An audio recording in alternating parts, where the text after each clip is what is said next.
ఆహా! ఏం టేస్టో! అసలు ఎంత బ్రహ్మాండంగా ఉందో ఇది. ఏంటి దీని పేరు ఏదంటున్నావు? పరమాన్నమా? మ్మ్. బియ్యం పరమాన్నం. మన ఛానల్లో ఆల్రెడీ పులిహోర రెసిపీ చూపించాను కదా. ఫెస్టివల్స్ అంటే మనకు ముందుగా గుర్తొచ్చేది బియ్యం పరమాన్నమే కదా. అది కూడా ఈజీగా నా స్టైల్లో ఎలా చేయాలో మీకు చూపించేస్తాను. హాయ్ హలో అందరికీ నమస్తే, వెల్కమ్ టు కేఎస్ఎన్ కిచెన్ కథలు. ముందుగా స్టవ్ పెట్టుకొని ఇట్లా గిన్నె యాడ్ చేసుకోండి. ప్రసాదం చేస్తున్నాను కాబట్టి ఇలాంటి బౌల్ యాడ్ చేశాను నేను. పాలు కాగపెట్టావు ముందే?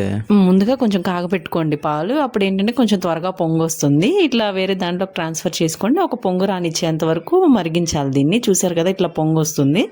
తర్వాత పొంగిపోతుంది. లేదు ఏమవ్వదు. మంటను కొంచెం తగ్గించేయండి. అప్పుడు మీరు బియ్యం తీసుకొని మీకు ఎంత కావాలంటే అంత క్వాంటిటీ తగ్గట్టు బియ్యం యాడ్ చేసుకోండి. ఇక్కడ ఏంటంటే త్వరగా ఉడకాలి అంటే బియ్యం ఒక 1/2 అవర్ ముందు నానపెట్టుకోండి. మీరు తీసుకున్న బియ్యం యాడ్ చేయండి. ఏంటి అలా తిప్పేసావు? ప్రసాదం కదా, మేము ఇలానే చేస్తాము. ఒక 3 టైమ్స్ అలా తిప్పేసి ఇంక తర్వాత నార్మల్గా యాడ్ చేస్తాము. మనం తీసుకున్న క్వాంటిటీ బియ్యం అంతా యాడ్ చేసేయండి.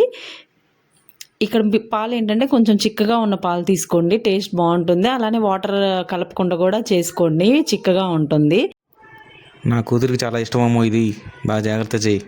అవును, మా పాపకు చాలా ఇష్టం అండి పొంగల్. ఇది అన్నం టైంలో మొత్తం ఇది పెట్టినా తినేసిద్ది. చూసారు కదా, పాలల్లో బియ్యం యాడ్ చేసుకున్నాక కొంచెం కలుపుకొని ఇట్లా ఫ్లేమ్ సిమ్లో పెట్టుకోండి. హైలో పెట్టారంటే పాలు ఇనికిపోయి మనకి రైస్ ఉడకదు.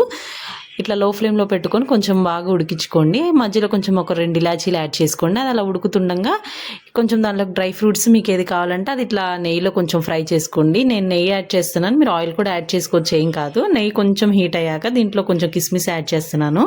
నేను కొంచెం ఎక్కువ కిస్మిసే యాడ్ చేస్తా, చెప్పా కదా మా పాపకి ఇష్టమని. దీంట్లో కిస్మిస్ తినేస్తుంది బాగా.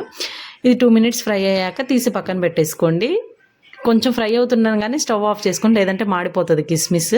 చూసారు కదా, ఇట్లా కలర్ చేంజ్ అయ్యాక బౌల్లో యాడ్ చేసుకోండి. అలాగే కొంచెం జీడిపప్పు కూడా దీంట్లోనే ఫ్రై చేసుకోండి. భలే పొంగుతున్నాయే తెల్లగా.